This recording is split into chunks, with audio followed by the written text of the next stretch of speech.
Elon, my dear friend, we're honored to have President Trump. We're honored under the sponsorship and guidance of His Royal Highness to celebrate a U.S.-Saudi and a Saudi-U.S. relationship that is 92 years old, about how we move from an oil-based economy to an innovation-based economy powered by wonderful technologies that definitely you're one of the pioneers in this industry.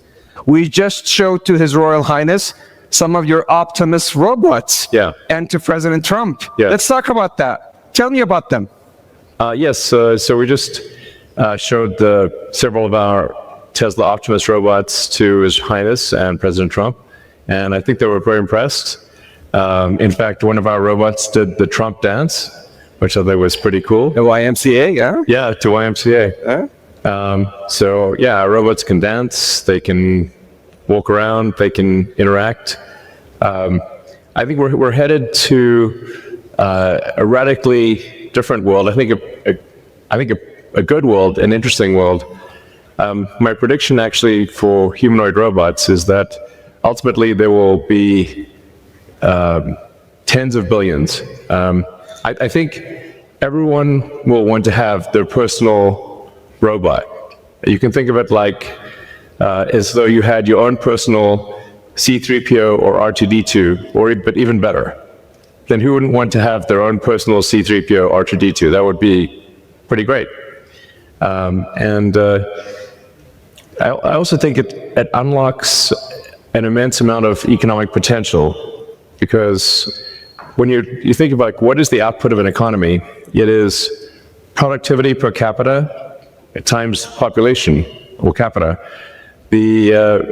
Once you have humanoid robots, the actual economic output potential is tremendous. It's really unlimited. Potentially, we could have an economy 10 times the size of the current global economy, where no one wants for anything.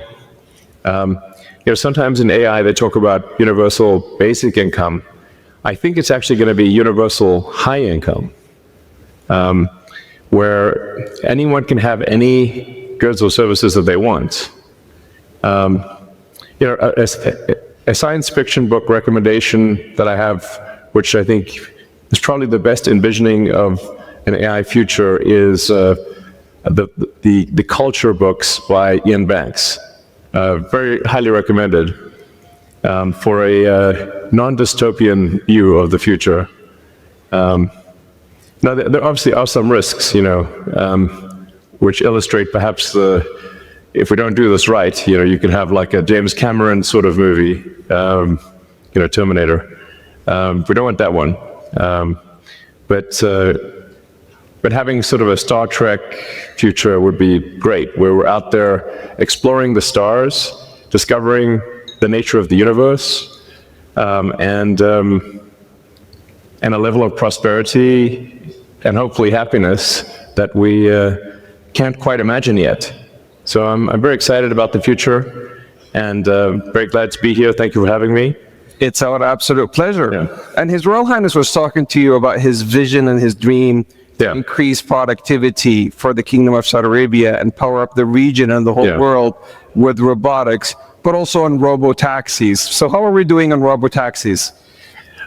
So really you can think of a car or future cars as being robots on four wheels.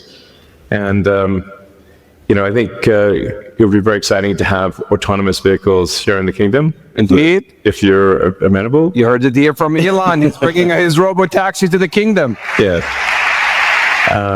He has another announcement that he's exactly. So, and I'd also like to thank the kingdom for approving Starlink for maritime and aviation use. Thank you. Maritime and aviation. There you go. There you go.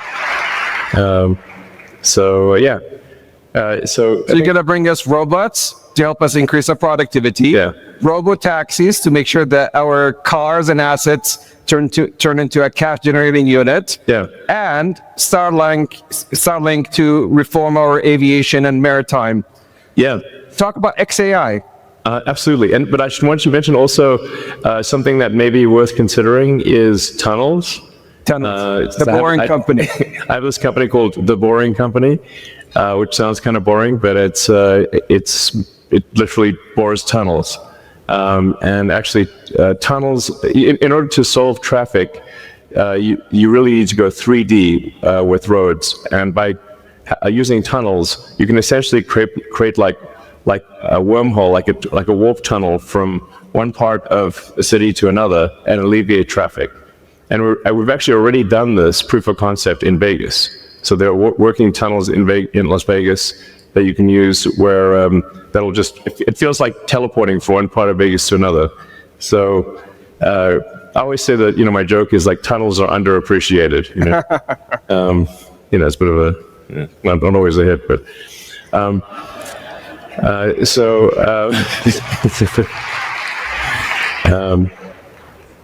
yeah, and then XAI is just trying to solve general purpose artificial intelligence. The goal with XAI is to have a maximally truth-seeking AI. And it's important to be maximally truth-seeking AI in order to understand the universe. Mm-hmm. So the goal of XAI is understand the universe. To understand, what is out there. Where's the universe going? Where did it come from? What questions? In fact, I think maybe the biggest thing is, what questions do we not know to ask? Once you know the question, the answer is usually the easy part. So the goal of XAI is to help understand the universe, and that's the goal, and help people answer any questions along the way, of course. But that's my philosophy. My philosophy is one of curiosity, just trying to understand the nature of reality. So I know you had a long day, but we also have the Honorable President and His Royal Highness Musaidi hitting the stage soon. Yes. So this is a historic day, a partnership about how we could join hands together, as we have joined hands in the past 92 years, on building a factor-based economy to help the world and power up 20% of the energy mix, which is very critical today to the AI intelligence age, the digital age, and how we have reformed, and with the intelligent age. And we could not be more appreciative of having a lifetime partner and a friend like you, Elon, to the kingdom. Thank you. Joining hands on XAI, Starlink, and robotics and Tesla. Thank you so much on behalf of the whole kingdom, and we look forward to continue the partnership. Thank you. All right. Thanks, everyone. Thank you. Thank you. See. All right. Cause the flag still stands for freedom, and they can't take that away.